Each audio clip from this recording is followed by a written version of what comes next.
Amara and Chiki were a couple deeply in love, but their love was tested by the trials of life.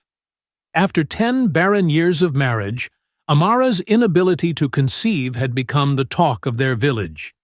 Chika's family grew restless, blaming Amara for their son's misfortune. The whispers turned into accusations, and eventually, Chiki's family demanded that he take a second wife. Refusing to betray Amara, Chik sought every possible solution. They visited priests, healers, and midwives, but nothing worked.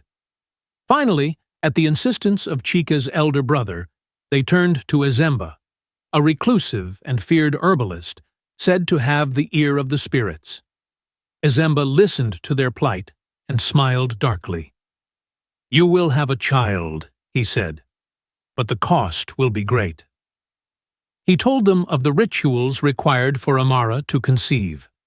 She would have to isolate herself in the forbidden forest for several months, where he would conduct rituals. Chiki was strictly forbidden from following her.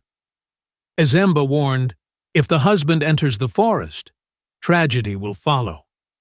He must trust the spirits to keep her safe.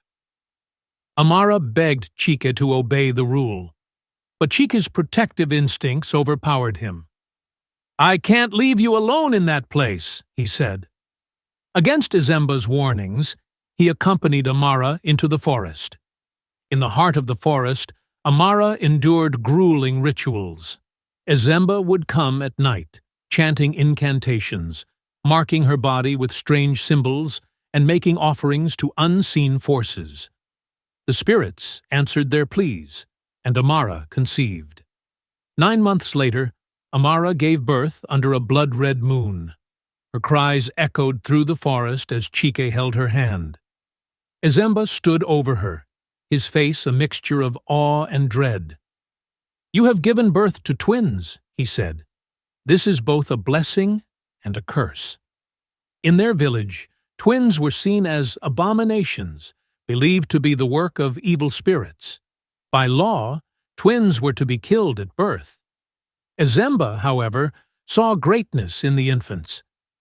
"These children carry the mark of destiny," he said.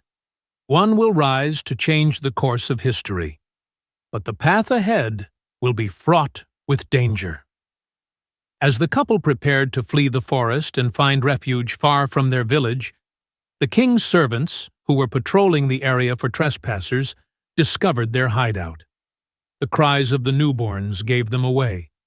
The servants accused the couple of witchcraft and declared that the twins must be taken back to the village to face execution. In the chaos, Chiki fought valiantly to protect his family, but the servants overwhelmed him. Amara, realizing there was no escape for her, made a heart-wrenching decision. "Run, Chike," she begged. "Save our children." Chike hesitated, his heart breaking, but Amara's desperate screams forced him to act. Clutching the twins, he fled deeper into the forest. Amara was captured and killed on the spot, her blood staining the sacred ground. Chiki escaped to a distant village, but tragedy followed him. The girl twin fell ill and died a few days later. With a heavy heart, Chika buried her and vowed to protect the surviving boy, whom he named Ifechi. Years passed, and Ifechi grew into a strong, intelligent young man. Chiki raised him in secrecy, teaching him everything he knew about survival, wisdom, and bravery. Ifechi often wondered about his mother, and Chiki would tell him stories of her courage and sacrifice. When Chiki fell ill, he revealed the truth about Ifechi's birth and the prophecy Ezemba had spoken of. "You were born for greatness, my son," Chiki whispered on his deathbed.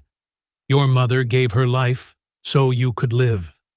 Honor her sacrifice." Grieving his father's death, Ifechi set out on a journey to find his purpose. His wanderings eventually brought him to the kingdom of Odim, a land plagued by a monstrous demon named Ekwensu. For decades, Ekwensu had terrorized the kingdom, killing anyone who dared to oppose it.